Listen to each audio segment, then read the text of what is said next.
A ghostly black dog charges at you before vanishing into mist. A phantom bell tolls without human touch. A hitchhiker disappears from your moving car, leaving only the scent of lavender behind. Welcome to Nocturne Terror, where South Africa's restless dead refuse to be forgotten. What's up, terror seekers? Welcome back to Nocturne Terror, your portal into the paranormal. Today, we're exploring South Africa's most haunted locations, from the 17th century Castle of Good Hope where Lady Anna's ghost still attends ballroom events, to Kimberley's abandoned mine tunnels where a headless miner searches eternally for his missing skull. These aren't just stories, they're documented encounters that have left even the most hardened skeptics questioning reality. I've personally investigated these locations, and what I've captured on camera will make you question everything you believe. Turn up the volume and prepare to face South Africa's most persistent spirits.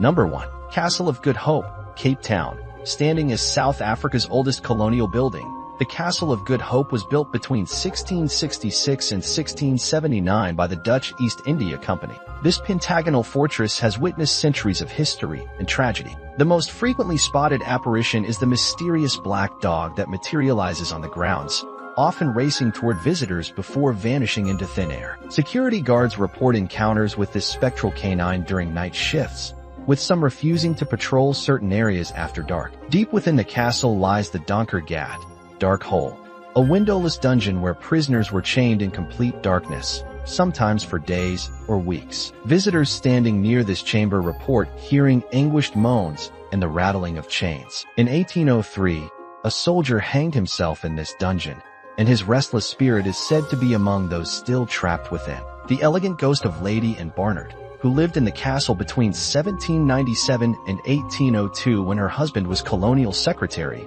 is often seen in the ballroom. Staff members have witnessed chandeliers swinging without cause during castle events, believed to be Lady Anna's way of participating in the festivities. She appears most often during full moons, dressed in a flowing blue gown, her figure transparent but recognizable. Perhaps most disturbing is the castle bell, which occasionally rings on its own. Legend states that the bell was once rung by a guard who committed suicide by jumping from the ramparts. Now, when the bell tolls without human assistance, it's considered an omen of impending doom.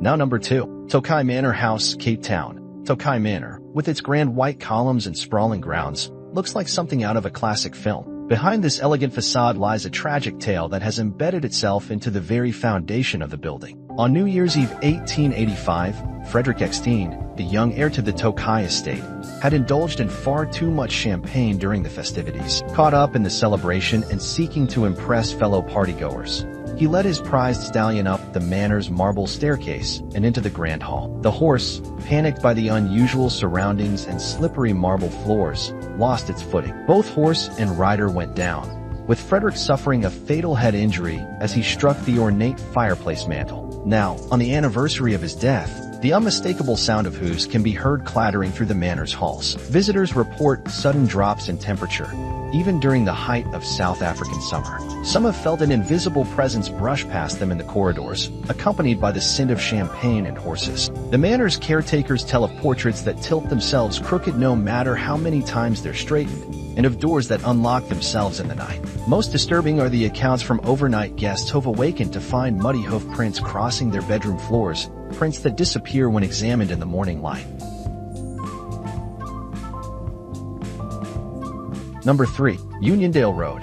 The Hitchhiker, the R62 highway near Uniondale cuts through some of South Africa's most beautiful landscapes, but it harbors one of the country's most famous ghost stories. The tale begins on Easter weekend 1968, when a young couple, Maria Roo and her fiancé, were driving through a storm on their way to meet her parents. Their car skidded on the wet road and crashed, killing Maria instantly while her fiancé survived. Since then, over 20 documented encounters with Mariah's ghost have been recorded. Most follow a similar pattern.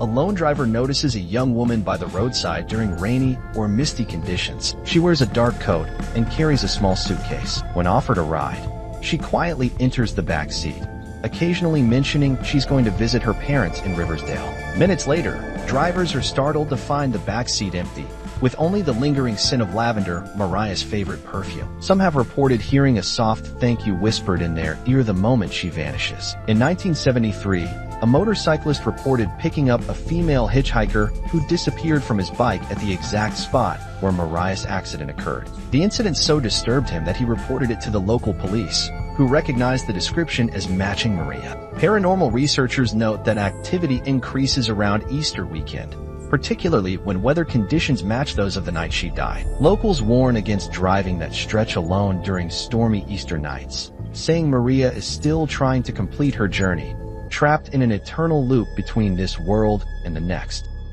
Number 4. Kimberley's ghost tours. The discovery of diamonds in Kimberley in 1871 triggered one of the greatest diamond rushes in history. Thousands poured into the area, transforming the landscape as they dug what would become the infamous Big Hole, a massive 1,097-meter wide crater descending 215 meters into the earth. This massive mining operation claimed countless lives. Miners died in tunnel collapses, falls, explosions, and from diseases that swept through the cramped worker compounds. By some estimates, for every diamond recovered, a life was lost. Today, the tunnels beneath Kimberley form a vast, dark labyrinth where paranormal activity is concentrated.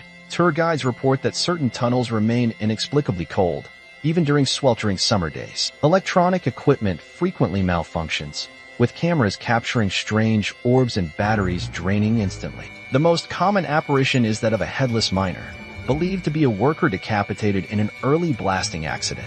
He's seen wandering the tunnels, pickaxe in hand, seemingly searching for his missing head. Others report the Wandering Patrol, a ghostly security guard from the De Beers era who still makes his rounds, checking for diamond thieves. At the edge of the Big Hole itself, visitors have photographed mysterious figures that weren't visible to the naked eye, transparent forms dressed in period mining gear, gazing into the abyss. Local paranormal investigators have recorded EVPs, electronic voice phenomena, in multiple languages, including forgotten diamond miners' dialects no longer spoken in the region. Most disturbing are reports from night security guards who hear the sounds of mining. Pickaxes striking rock, trolleys moving, men shouting, emanating from sealed tunnels where no one has worked for over a century. Number 5. Nottingham Road Hotel, KwaZulu-Natal. Nestled in the rolling hills of the Midlands, the Nottingham Road Hotel has stood since 1854, originally serving as a staging post for the Royal Mail. Its most famous resident isn't among the living. Charlotte, a barmaid who worked at the hotel in the late 1800s. Charlotte's story is one of ill-fated love. She fell deeply in love with a British officer stationed nearby, who promised to marry her. When she discovered he was already married with a family waiting in England, her heart shattered. Different versions of the legend claim she either threw herself from the balcony of room 10 or died of a broken heart in that very room. Now, Charlotte's ghost is particularly active around room 10, where guests report waking to find their clothes neatly folded when they had left them scattered. Some have felt the weight of someone sitting on their bed, only to find no one there when they open their eyes. Women staying in the room often find their makeup rearranged or their jewelry organized differently than how they left it. Hotel staff have grown accustomed to Charlotte's presence. They speak of how glasses behind the bar occasionally slide across the counter and how flowers and vases rearrange themselves overnight. The scent of roses, Charlotte's favorite flower, often permeates rooms where no flowers are present. One hotel manager reported seeing Charlotte clearly one evening, a young woman in a flowing white dress with long dark hair, standing at the end of the upstairs corridor before dissolving into the wall. Interestingly, Charlotte seems more active when couples stay in room 10, perhaps still seeking the love that was denied her in life. Number 6. Jan van Riebeeck Primary School, Cape Town. Named after the Dutch colonial administrator who founded the first permanent European settlement in South Africa, Jan van Riebeeck Primary School carries a dark history beneath its educational facade. In the late 1970s, the school's headmistress, a strict disciplinarian known for her severe punishments, was murdered in her office after hours. Details of the crime were hushed up to protect the school's reputation, but according to local legend, she was stabbed multiple times by a disgruntled parent whose child had been expelled. Since then, the school has experienced consistent paranormal activity. Teachers arriving early often report hearing a woman's footsteps clicking down the hallway, though no one is there. The former headmistress office, now used for storage, remains perpetually cold regardless of outside temperature, with staff refusing to enter it alone. Students have described seeing a tall woman in outdated clothes standing at the back of classrooms during lessons, only to vanish when directly addressed. Most commonly,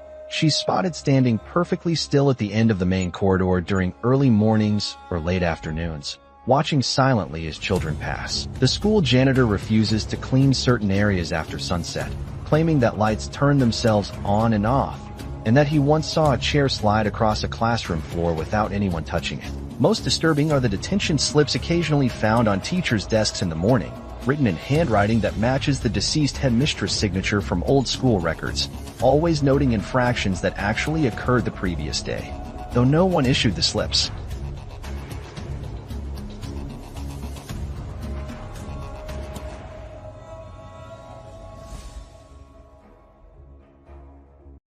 Number 7. Grey Hospital, King Williamstown. Established in 1859, Grey Hospital served the community for over a century before being abandoned in the 1990s. The decaying Victorian structure now stands as a monument to suffering, its walls saturated with the pain of thousands who died within. The most active area is the former operating theater, where the ghostly figure of a surgeon has been seen performing procedures on an empty table. Urban explorers have captured recordings of what sounds like surgical tools clanking and a man's voice urgently calling for more light and suction. The children's ward is particularly disturbing, with visitors reporting the sounds of children crying and playing, despite the building being empty for decades. Small handprints sometimes appear on dusty windows, and toy balls have been known to roll across floors without explanation. One paranormal investigation team spent the night in 2010 and recorded temperature drops of up to 15 degrees Celsius in certain rooms. Their equipment detected unusual electromagnetic fields, and several team members experienced the sensation of being touched by unseen hands. A former nurse who worked at Grey Hospital in its final years claims that during night shifts, she would often see patients who had died earlier that day, sitting up in their beds or walking the corridors. She described how call bells would ring from empty rooms, and how the elevator would move between floors without anyone inside it. Perhaps most chilling are the records found in an abandoned filing cabinet. Patient files for individuals who, according to hospital admission dates, were treated years after the hospital had officially closed.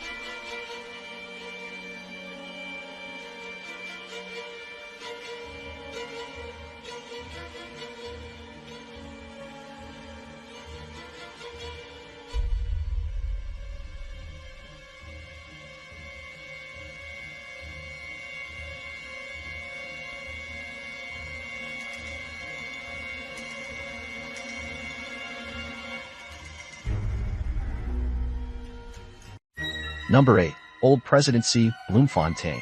Built in 1885, the Old Presidency served as the official residence for presidents of the Orange Free State Republic and later housed British officers during the Anglo-Boer War. Today it functions as a museum, but after hours, the past refuses to stay silent. Staff members report hearing heated political discussions coming from the empty boardroom, where important decisions about South Africa's future were once made. These phantom debates increase in intensity around the anniversaries of significant historical events. The ghost most frequently seen is that of President Martinus Steyn, the last president of the independent Orange Free State. Security guards have spotted him sitting at his desk in the presidential office, appearing deep in thought before fading away. He's known to rearrange items in his former office overnight, particularly maps and documents related to the Anglo-Boer War. The basement, which once housed servants and later prisoners of war, emanates a heavy sense of dread. Visitors describe feeling watched and experiencing sudden difficulty breathing. Some have reported seeing shadowy figures darting between the storage rooms and hearing whispered conversations in Afrikaans and English. Museum curators note that certain artifacts refuse to stay in their display cases. A particular pocket watch that belonged to President Steyn is often found open when it was closed the night before. A painting of the building dating from 1890 has been known to show different weather conditions when viewed at different times, sometimes depicting a clear day, other times showing storm clouds gathering. During a recent renovation, workers uncovered a previously unknown room behind a sealed wall. Inside were documents and personal items that had belonged to a British officer who, according to local history, had died by suicide in the building during the occupation. his presence potentially explaining the unexplained footsteps often heard pacing the upstairs hallway at night. Number 9. Lord Milner Hotel, Matjiesfontein. The Lord Milner Hotel stands as the centerpiece of Matjiesfontein, a perfectly preserved Victorian village that appears frozen in time. Built in 1899 by James Douglas Logan, the hotel served as a luxurious sanctuary for British officers during the Anglo-Boer War and later as a convalescent hospital. The hotel's most famous ghost is Lucy, a young card sharper who worked in the hotel during the early 1900s. She reportedly died under mysterious circumstances. Some say she was murdered by a jealous lover. Others claim she took her own life after a gambling scandal. Guests staying in her former room report seeing a young woman in a period dress standing at the foot of their bed, only to vanish when addressed. Lucy isn't alone in haunting the hotel. The ghost of Kate, a young nurse who worked at the hotel during its hospital days, is often seen carrying a lantern through the corridors late at night. Staff members have come to recognize her by the soft clicking of her heels and the smell of disinfectant that accompanies her appearances. The hotel's dining room experiences frequent paranormal activity, with guests reporting seeing figures in Victorian attire seated at tables during off hours. When approached, these figures fade away. Table settings are often found rearranged in the morning, as if an unseen hand had been preparing for guests from another time. The most active area is the grand staircase, where the sound of someone running up the stairs is commonly heard, though no one is visible. This is attributed to a young British soldier who was bringing urgent news about troop movements during the war but collapsed and died on the stairs before delivering his message. During a recent professional paranormal investigation, EVP recordings captured a woman's voice clearly saying "Welcome to my hotel" in an upper floor corridor, a phrase that the owner's wife, Olive Logan, was known to say to guests over a century ago.